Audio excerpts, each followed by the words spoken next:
ஒரு நகரத்தில் ஞானியை பார்க்க தினமும் பலர் வருவார்கள். ஒரு நாள் ஒரு வியாபாரி வந்தார். அவர் கேட்டார், ஐயா, நான் எதையும் சந்தோஷமாக அனுபவிக்க முடியவில்லை. வாழ்க்கை நிறைய பணம் கொடுக்கிறது, ஆனால் மனசுக்கு பொறுப்பு மட்டும்தான் கிடைக்குது. என்ன செய்வது? ஞானி மெல்ல சிரித்தார். அவர் வியாபாரியை கையால் அழைத்தார். ஒரு மரக்கிளைக்கு கீழே அமரச் சொன்னார்.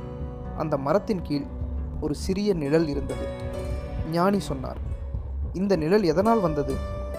வியாபாரி பதிலளித்தார், மரத்தின் காரணமாகத்தான். ஞானி, அப்படியானால் மரமில்லாமல் நிழல் வருமா? வியாபாரி, இல்லை, நிழல் என்பது மரத்தின் பின்விளைவு. ஞானி மெதுவாக சொன்னார், அதே மாதிரி மனச்சாந்தி என்பது உங்கள் செயல் மற்றும் எண்ணங்களின் பின்விளைவு. அதை தேடிக்கொண்டு வர முடியாது, அதை உருவாக்க வேண்டும். வியாபாரி அமைதியாக நிமிர்ந்து சிந்தனை செய்தார்.